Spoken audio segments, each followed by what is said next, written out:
नमस्कार, TPV news में आपका स्वागत है। मैं हूं अखिल जांगिड़। चलिए रुक करते खबरों की तरफ। टोंक जिला कलेक्टर चिन्मयी गोपाल ने शनिवार को कोरोना से बचाव के लिए जारी वैक्सीनेशन अभियान का जायजा लिया। जिला कलेक्टर ने अतिरिक्त जिला कलेक्टर मुरारी लाल शर्मा, उपखंड अधिकारी टोंक गिरधर, सीएमएचओ डॉक्टर अशोक कुमार यादव और आईसीडीएस उपनिदेशक डॉक्टर धर्मवीर के साथ जिला मुख्यालय के Emmanuel senior secondary school Syed Farooq Ali academy में आयोजित वैक्सीन सेंटर का अवलोकन किया। इस दौरान उन्होंने सीएमएचओ और मेडिकल स्टाफ से अब तक हुए वैक्सीनेशन की जानकारी ली।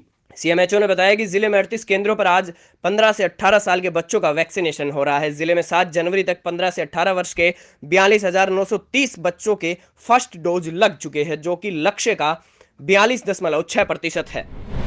जिले में कोरोना संक्रमण के बढ़ते प्रभाव की रोकथाम और लोगों को जागरूक करने के लिए अरनोद में एसपी डॉक्टर अमृता दुहन के निर्देशन में अरनोद थानाधिकारी अजय सिंह राव और पुलिस जवानों ने कस्बे में पैदल मार्च निकाला। पैदल मार्च थाना परिसर से शुरू होकर कस्बे के मुख्य बाजारों से निकाले गए। इस पैदल मार्च के दौरान थानाधिकारी अजय सिंह राव और पुलिस के जवानों ने आमजन को मास्क लगाने और सोशल डिस्टेंसिंग की पालना करने की अपील की। 12 जिले के अंतर रेलवे स्टेशन पर दयोदय और इंदौर इंटरसिटी ट्रेनों के ठहराव की मांग को लेकर किए जा रहे आंदोलन को लेकर प्रदर्शनकारियों ने शनिवार को रेलवे अधिकारियों से वार्ता कर धरना समाप्त करने की अपील की, लेकिन विरोध जता रहे लोगों की मांग पूरी न होने तक प्रदर्शन जारी रखने की मांग पर अड़े रहे। इस कारण गर्मागर्मी के बीच हुई यह वार्ता विफल हो गई। इस दौरान रेलवे सुरक्षा बल के असिस्टेंट कमांडेंट दिनेश कजोलिया, रेल पुलिस की डीवाईएसपी कल्पना सोलंकी और कनिष्ठ वाणिज्य मंडल अधिकारी एन के मीणा ने कहा कि यह मांग उच्च स्तर तक भेजी जा चुकी है, इसलिए कोरोना महामारी फिर से आने की वजह से धरना प्रदर्शन बंद किया जाए। वहीं रेल प्रशासन के खिलाफ नारेबाजी की गई। रायला के बरसनी में जल शक्ति अभियान कैच द रेन पोस्टर प्रतियोगिता का आयोजन हुआ। क्षेत्र के बरसनी में भारत सरकार और खेल मंत्रालय के उपक्रम नेहरू युवा केंद्र के तत्वाधान में चल रहे जल शक्ति अभियान कार्यक्रम के तहत संस्थान के युवाओं और स्थानीय विद्यालय के छात्र छात्राओं द्वारा जल बचाने के लिए शपथ दिलाई गई। इस कार्यक्रम में संस्थान के अध्यक्ष सुनील भाटी ने जानकारी देते हुए कहा कि कैच द रेन जहां भी जब भी संभव हो वर्षा जल का संग्रह कैसे करें, इसके लिए क्या प्रयत्न किया जा सकता है, इस बारे में मौजूद छात्रों को जानकारी दी गई। अपनायत के शहर जोधपुर के एम्स अस्पताल के बाहर एक दिल दहला देने वाला वीडियो सामने आया है, जहां एक युवक ने खोलती हुई चाय का पूरा बर्तन बुजुर्ग चाय वाले पर लात मारकर उड़ेल दिया। गर्म चाय गिरने से बुजुर्ग बुरी तरह से झुलस गया। उसे अस्पताल में भर्ती कराया गया है। मौके पर बड़ी संख्या में लोग मौजूद थे, लेकिन किसी ने भी युवक को रोकने की कोशिश नहीं की। इस बुजुर्ग के बुरी तरह जल जाने के बाद भी युवक का दिल नहीं पसीजा और वह बेखौफ अंदाज से कच्चे नारियल छीलने का बड़ा चाकू हाथ में लेकर उसे धमकाता रहा।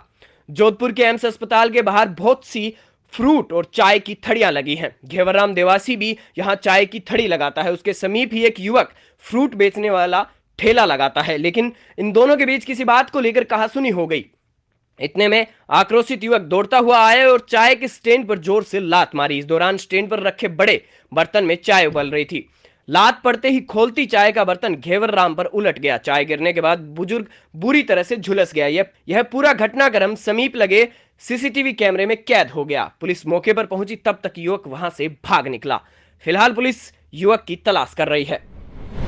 नेनवा उपखंड के पीपल्या पंचायत के ग्रामीणों द्वारा वन विभाग पर सरकारी योजनाओं पर लगाई गई पाबंदियों को हटाने को लेकर 16/12/2021 को मोतीपुरा गांव में प्रदर्शन करने और सरकार से वन विभाग द्वारा लगाए गए सरकारी योजनाओं के प्रतिबंध को हटाने की मांग की गई थी। वार्ड पार्षद रामफूल प्रजापत, वार्ड पार्षद सीमाबाई, पूर्व सरपंच रमेश मीणा सहित ग्रामीण हेमकंवर ने सहायक वन संरक्षक वन्यजीव रामगढ़ विषधारी बूंदी को दिए गए मूलभूत मांगों के ज्ञापन पर लिखित में बताया गया कि वह वन विभाग द्वारा अभयारण्य क्षेत्र के गांवों की मालिकाना जमीनों पर वन विभाग की कोई आपत्ति नहीं है। वहीं किसानों के केसीसी ऋण पर भी वन विभाग द्वारा कोई प्रतिबंध नहीं लगाया गया है। तो वहीं किसानों के पट्टे बनाने पर भी वन विभाग द्वारा कोई प्रतिबंध नहीं है, जिस पर ग्रामीणों द्वारा सहायक वन संरक्षक का आभार जताया गया। कस्बे में बीती रात शनिवार को अज्ञात चोरों ने एक साथ 3 घरों में चोरी की वारदात को अंजाम देकर दहशत फैला दी। मामला यह था कि चोरों ने देर रात सुरेश चंद लोकेश जैन सदर बाजार जैन स्थानक के पास गली में स्थित मकान को निशाना बनाया, जहां पर अज्ञात चोरों ने सूने पड़े इस मकान के ताले तोड़कर अंदर घुसे और कमरे में अलमारी के ताले तोड़कर रोकड़ी रुपए और कीमती सामान लेकर फरार हो गए। यह परिवार भी अजमेर रहने लग गए हैं, जिससे मकान लंबे समय से बंद ही पड़ा था। वहीं दूसरी चोरी रूपचंद खावाणी के घर एक कमरे को निशाना बनाकर ताला नहीं टूटते देख पूरे दरवाजे को उखाड़कर कमरे में 4 संदूकों और अलमारी के ताले तोड़कर चांदी के बर्तन और कीमती सामान चुरा ले गए। वहीं तीसरी चोरी इसी मकान में रहने वाले किराएदार बलवीर सिंह निवासी रघुनाथपुरा के कमरों के ताले तोड़कर भी की गई। वही तीसरी चोरी इसी मकान में रहने वाले किराएदार बलवीर सिंह निवासी रघुनाथपुरा के कमरों के ताले तोड़कर की गई। चोर परिवार की सोने की पूंछ, बगड़ी, कान की झेला जोड़ी, 45,000 नगद, चांदी की पायजेब, 3 जोड़ी सहित कीमती वस्त्र और अन्य सामान पर हाथ साफ कर दिया। घटना की सूचना पर पहुंची पुलिस ने मौका मुआयना कर जांच शुरू कर दी है। मेरा पापा का देहांत हो गया था। मैं 31 दिसंबर से वहाँ गांव में रहता हूँ। मेरे पापा जी का मैं बड़ा बेटा हूँ। और मेरे रात को फ़ोन आया था 3-3:30 बजे लमसम कि आपके घर पे चोरी हो गई। तो मैं, मेरी मिसेज, मेरे बच्चे, मेरे काका के लड़के वो आए थे यहाँ पे और देखा तो मेरी अलमारी ताला टूटा हुआ था। ये जो चोरी की वारदात हुई है बहुत ही शर्मनाक बात है और मैं तो प्रशासन से यही गुजारिश करूँगा कि हो सके जितने सतर्क होकर उन चोरों का पीछा करके उनको पकड़ें और सभी मोहल्ला वासियों की दहशत को ख़त्म करें। हर घर में, परिवार में इतनी तगड़ी दहशत हो गई है कि जो पड़ोसी है, पड़ोसी को ऊपर लड़ चला करके उसका बल्ब फोड़ करके उसको घर से बाहर निकलने के लिए पाबंद कर दिया गया। ये वही शख्स है जिन्होंने रात को जो खटपट की आवाज़ सुनी थी और उस समय की वारदात को कैसे अंजाम दिया गया और इनके साथ में क्या घटना घटी है, आइए बात करते हैं दिलीप जी से। दिलीप जी, ये जो चोरी की घटना जो हुई है इसके बारे में आप क्या कहना चाहेंगे? मेरे पास में मेरे अजीज मित्र लोकेश जैन का फोन आया था 2:34 पर। उसके घर के अंदर चोरी की है सूचना मिली मेरे को। तो उसने बोला कि भाई तू मेरे घर पे आ और मैं अजमेर से रवाना हो रहा हूँ। तो यानी मैं आपको बात काटना चाहूंगा कि ये जो चोरी को अंजाम दिया गया था उससे पहले एक और घर में चोरी हुई थी। हाँ, लोकेश जी जैन के घर में। और उनके चोरी होने की उनको खबर लगी थी और उन्होंने फोन किया था कि यार हेल्प के लिए मेरे पास यहाँ आओ। हाँ। मेरे घर पे चोरी हो गई है। हाँ। और आप उस हिसाब से जागे और आप बाहर आए। मैं तो उसके घर पे जा रहा था। तो मैं घर पे मेरे फैमिली वाले को सबको बोल के घर जा रहा था कि भाई कि मैं वहाँ पे जा रहा हूँ और ऐसी चीज हो गई है और इस वजह से मैं जा रहा हूँ। रायला क्षेत्र के गोगलास में मोबाइल नेटवर्क के नए आने से ग्रामीण पेड़ पर चढ़कर अपनी जान जोखिम में डाल रहे हैं। पूरा भारत संचार क्रांति में 5G की ओर बढ़ रहा है। वहीं भीलवाड़ा के उप तहसील रायला से 15 किलोमीटर दूर स्थित ग्राम गागलास के लोग मोबाइल नेटवर्क के चक्कर में अपनी जान जोखिम में डालकर पेड़ों और ऊंचाई के स्थान पर चढ़कर मोबाइल से बात करने को मजबूर हो रहे हैं। गांगलास ग्राम के लोग आज भी आदिवासी अंचलों की तरह अपना जीवन यापन कर रहे हैं। गांव में 3 वर्षों से मोबाइल नेटवर्क नहीं आ रहा है।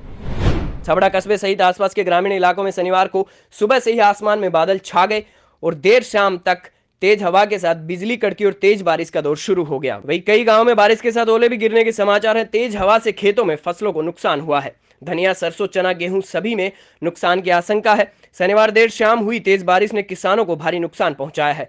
फसलों में हुए नुकसान का सर्वे करवाकर उचित मुआवजा दिए जाने की ग्रामीणों ने मांग की है। डीडवाना में जहां एक तरफ कोरोना अपने पांव पसार रहा है, वहां शहर में सफाई व्यवस्था नहीं है। ऐसे में जनता जाए तो कहां जाए। विश्वकर्मा मार्केट में नगर पालिका के ठेकेदारों द्वारा बनाई गई सड़क का न तो कोई लेवल ना कुछ और है। ऐसे में बनी ये सड़क दुकानदारों के लिए गंदगी का आलम बनी हुई है। बारिश आने के बाद में यहाँ ज्यादा गंदगी जमा हो गई। पालिका इस ओर ध्यान नहीं दे रही है। छिपाबड़ौद के हरनावदा साहजी में पिछले 4 दिनों से मौसम ने करवट ली है। ठंडी हवाओं के साथ बारिश का दौर चल रहा है। कोहरे के साथ ही गलन बढ़ गई है। छिपाबड़ौद में शनिवार को झमाझम बारिश के साथ बोर के आकार के ओले गिरे। सरसों, अफीम, अश्वगंधा, गेहूं की फसल बर्बाद हो गई। किसानों की सारी मेहनत पर पानी फिर गया। ओलावृष्टि के कारण किसानों की चिंता बढ़ गई है। हरनावदा शाहजी के देहलनपुर गांव में शनिवार को ओले गिरे। खेतों में खड़ी फसल नीचे गिर गई। रुक रुक कर हुई बारिश और ओलावृष्टि के कारण किसानों को भारी नुकसान हुआ है।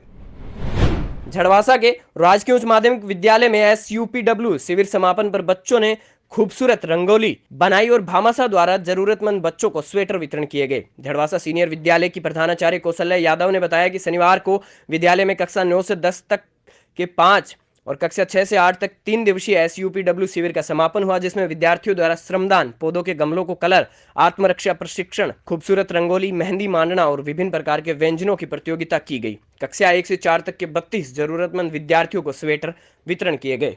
बुलेटिन में फिलहाल इतना ही। आप देखते रहिए TPV न्यूज।